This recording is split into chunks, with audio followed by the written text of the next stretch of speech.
Cal, you may have noticed that of late there have been a lot of interaction between Bollywood filmmakers and Hollywood filmmakers. And Vin Diesel is in town. And I mean, in town, I mean, he's in Mumbai, he's in India with Deepika Padukone, and they're making the return of Sandy Cage. Yes, yes. Now, why is this fascination there for Indian film stars in the US all of a sudden? Is it because there's a growing Indian population there, a lot of NRIs working in America, and they see a market there? Because you got Priyanka Chopra doing Baywatch Yeah. and now you've got Deepika Padukone doing Return of Xander Cage. Yeah. So why this fascination for Indian models and heroines and Indian film stars in the US?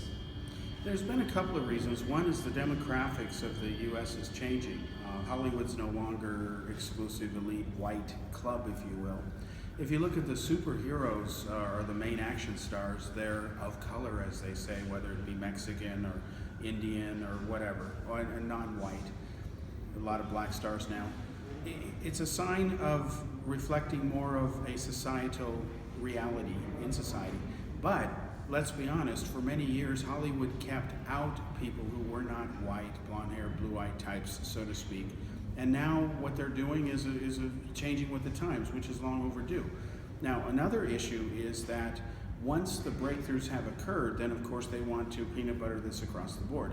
I've seen the preview for the new movie, and I'll be very honest with you, I'm not a fan of the genre. I couldn't stand the original movies. I lived in Prague at the time when they filmed the very first one, and I saw it because everyone was making a big deal when he was in Prague.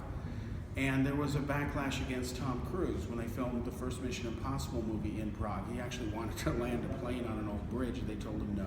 He got mad because he's a very egotistical guy. He said he'd never film in Prague again, and since then he's done that. So everyone feared this type of arrogance from Diesel. 8 movies later, they've made billions of dollars. I saw the preview about 3 weeks ago. And I'll go see this movie when it comes out. It looks like it's very well done. I was pleasantly surprised.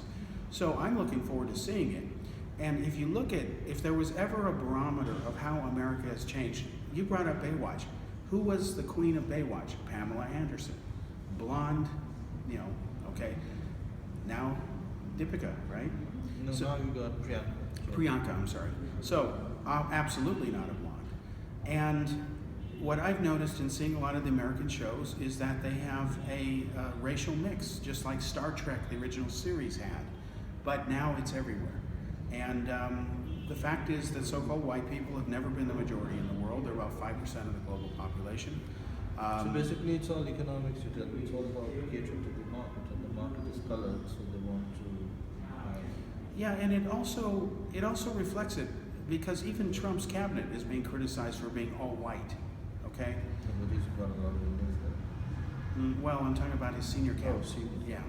So the point is, the movies are reflecting more the real dynamics of what you see when you go outside and interact in the real world. You don't see. Yeah, I remember even the old comic book characters used to be blonde and blue-eyed, like Superman, Kal-El, and then Captain America, Steve Rogers.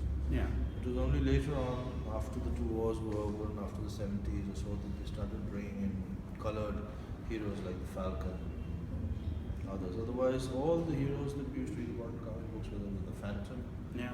or the Flash, or even Green Lantern, they're all the white, Well, blonde. now you're even having gay superheroes.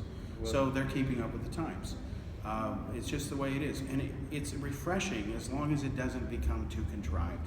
It's one thing to give blacks a token role versus an important role. So then I guess we can hope to see more interaction between Bollywood and Hollywood, and more girls from India going abroad and becoming heroines in the US.